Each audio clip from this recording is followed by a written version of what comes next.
after you've created your super duper video, you sleep on it overnight and you realize that you have a significant amount of extraneous material, stuff that your audience is not going to want to hear, that does not relate to the idea you're trying to get across, don't even know why you put it in.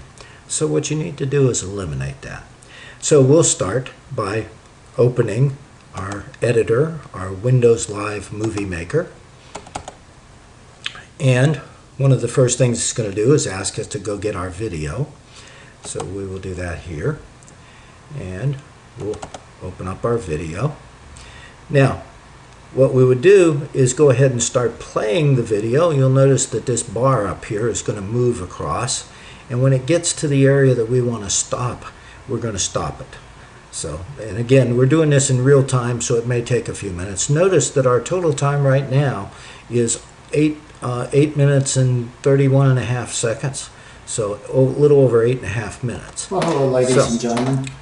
This is and I'm going to mute this because you don't really, well, I need to hear a little bit of it. So we're just going to let it babble on for a minute. Of your PowerPoint slides, just a narrated video. I'm going to use Snag It. I'm going to stop it in a minute. And you'll notice the little red icon up here at the top. When I click on it, it's already set for video. So I click on the red, and it's going to give me a set of crosshairs. Maybe I can go ahead and just mute the sound. To the area that I want. We don't really need it. We don't need the sound for what we're doing right now. So you can see I'm going through the video, the part that I want to keep. And what I'm going to do is pause it when it gets to the area that I don't, where I want to stop recording at, or cut that part out. So it's continuing on, and I don't have a quick and easy way to show you this. If I skip to it, you don't see it nearly as much. So, okay, so I would have been talking about this introductory slide to the students. And then you're going to see that I go into a whole bunch of other slides. Well, we don't need that slide, okay? We don't need any of that discussion, so we'll back it up here. And as soon as that slide starts to pop up, we're going to put a break. Okay? I'm actually going to back it up just a hair. And I'm going to put the break there. Okay?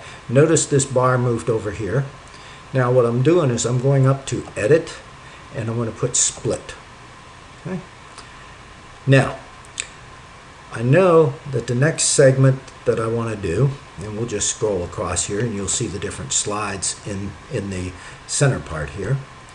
So I talked about the gas station, I talked about their prices, you don't care about that, I talked about what happened if their prices were switched, and then finally I get to the part where I do the general part. So I'm going to back up and I'm going to split it right just there. Okay, and so I've got the bar set here, which should be at the very end of that one slide.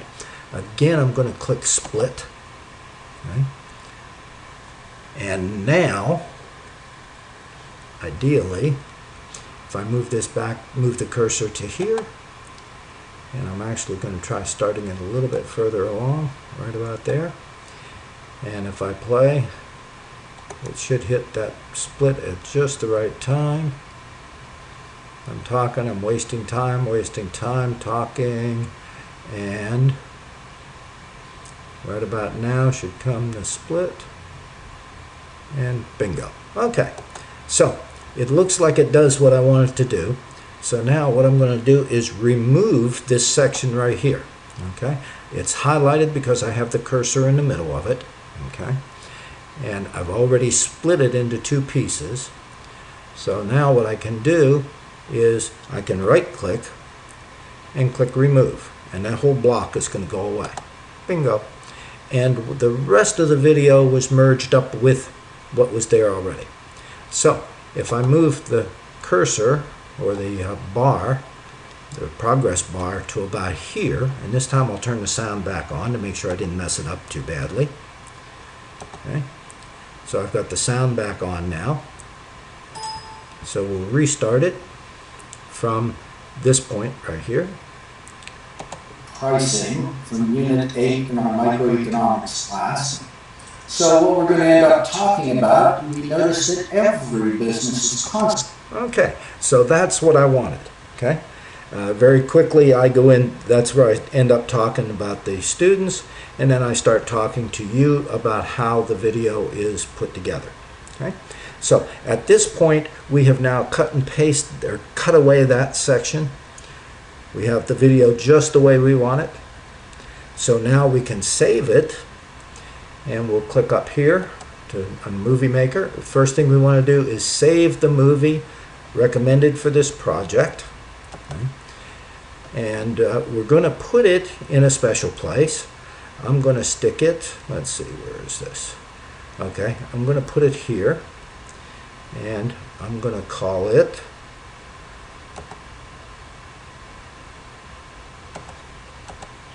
shorter version.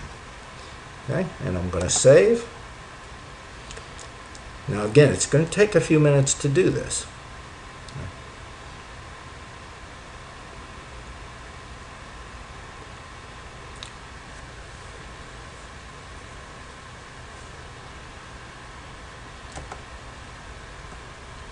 So we can see that it's 99% complete now, saving the document, saving the movie. It should pop up in just a second.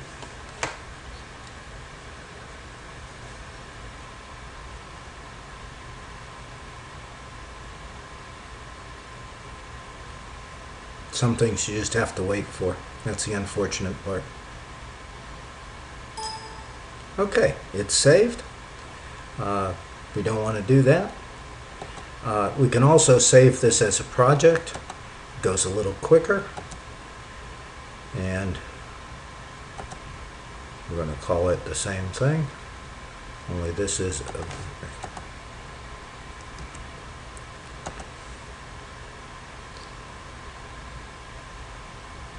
okay, and so that's saved.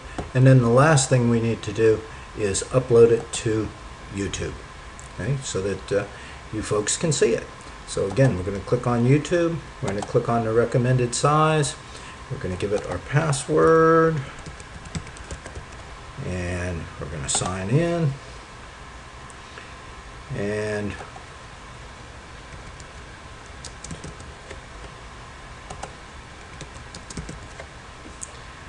we'll make it an education video, and it's open to the public. The reason we make it public is if we make it public and we give the URL to anybody, they can go to it.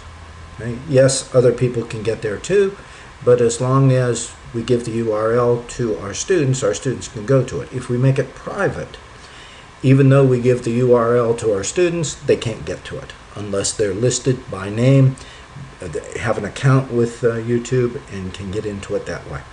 Or if it's public, they can get to it. And our video is now published to YouTube, and we've saved everything, so we are good to close everything off. I hope this helps a little bit, and we'll